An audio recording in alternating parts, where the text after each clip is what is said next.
Journalism in Tennessee. Written about 1871. The editor of the Memphis Avalanche swoops thus mildly down upon a correspondent who posted him as a radical. While he was writing the first word, the middle, dotting his I's, crossing his T's, and punching his period, he knew he was concocting a sentence that was saturated with infamy and reeking with falsehood. Exchange. I was told by the physician that a southern climate would improve my health, and so I went down to Tennessee and got a berth on the morning Glory and Johnson County War Whoop as associate editor. When I went on duty, I found the chief editor sitting tilted back in a three-legged chair with his feet on a pine table. There was another pine table in the room and another afflicted chair, and both were half buried under newspapers and scraps and sheets of manuscript. There was a wooden box of sand, sprinkled with cigar stubs and old soldiers, and a stove with a door hanging by its upper hinge. The chief editor had a long-tailed black cloth frock coat on and white linen pants. His boots were small and neatly blacked. He wore a ruffled shirt, a large seal ring, a standing collar of obsolete pattern, and a checkered neckerchief with the ends hanging down. Date of costume about 1848. He was smoking a cigar and trying to think of a word, and in pawing his hair he had rumpled his locks a good deal. He was scowling fearfully, and I judged that he was concocting a particularly naughty editorial.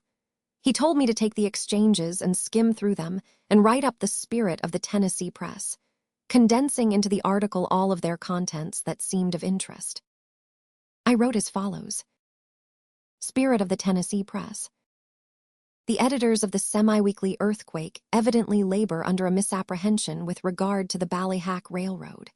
It is not the object of the company to leave Buzzardville off to one side.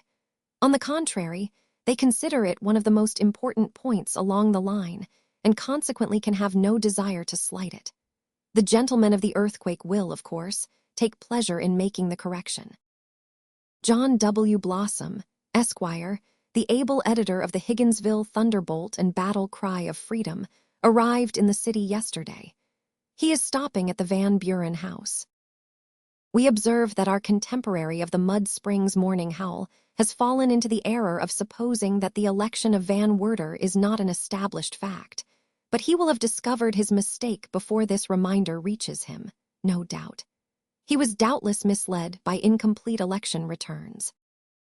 It is pleasant to note that the city of Blathersville is endeavoring to contract with some New York gentlemen to pave its well-nigh impassable streets with the Nicholson pavement. The Daily Hurrah urges the measure with ability and seems confident of ultimate success. I passed my manuscript over to the chief editor for acceptance, alteration, or destruction. He glanced at it and his face clouded. He ran his eye down the pages and his countenance grew portentous. It was easy to see that something was wrong. Presently he sprang up and said, "Thunder and lightning, do you suppose I am going to speak of those cattle that way? Do you suppose my subscribers are going to stand such gruel as that? Give me the pen." I never saw a pen scrape and scratch its way so viciously, or plow through another man's verbs and adjectives so relentlessly. While he was in the midst of his work, somebody shot at him through the open window and marred the symmetry of my ear. "Ah," said he, "that is that scoundrel Smith of the moral volcano. He was due yesterday." And he snatched a Navy revolver from his belt and fired. Smith dropped, shot in the thigh. The shot spoiled Smith's aim, who was just taking a second chance, and he crippled a stranger. It was me, merely a finger shot off. Then the chief editor went on with his erasure and interlineations. Just as he finished them, a hand grenade came down the stovepipe, and the explosion shivered the stove into 1,000 fragments. However, it 999 no further damage, except that a vagrant piece knocked a couple of my teeth out. "That stove is utterly ruined," said the chief editor. I said I believed it was. "Well, no matter. Don't want it this kind of weather. I know the man that 999 it. I get him. Now, here is the way this stuff ought to be written." I took the manuscript. It was scarred with erasures and interlineations till its mother wouldn't have known it if it had had one. It now read as follows. Spirit of the Tennessee press. The inveterate liars of the semi-weekly Earthquake are evidently endeavoring to palm off upon a noble and chivalrous people another of their vile and brutal falsehoods, with regard to that most glorious conception of the 19th century, the Ballyhack Railroad. The idea that Buzzardville was to be left off at one side originated in their own fulsome brains, or rather in the settlings which they regard as brains. They had better swallow this lie if they want to save their abandoned reptile carcasses the cowhiding they so richly deserve. That ass, Blossom, of the Higginsville thunderbolt and battle cry of freedom, is down here again sponging at the Van Buren.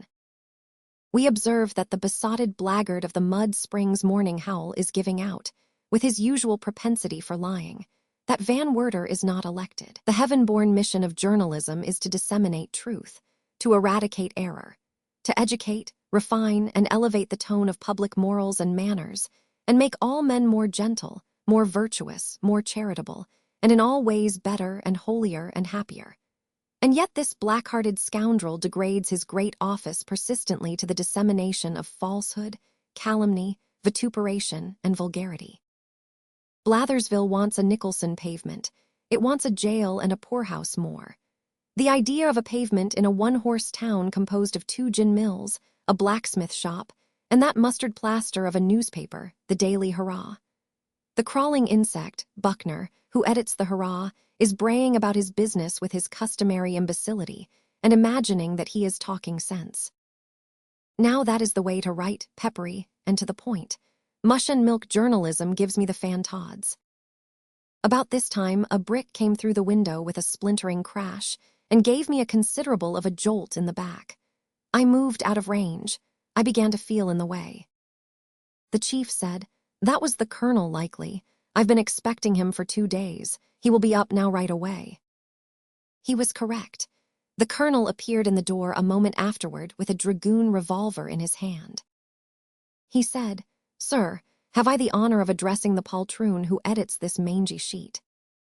"You have. Be seated, sir. Be careful of the chair, one of its legs is gone. I believe I have the honor of addressing the putrid liar, Colonel Blatherskite Tecumseh." "Right, sir. I have a little account to settle with you. If you are at leisure, we will begin.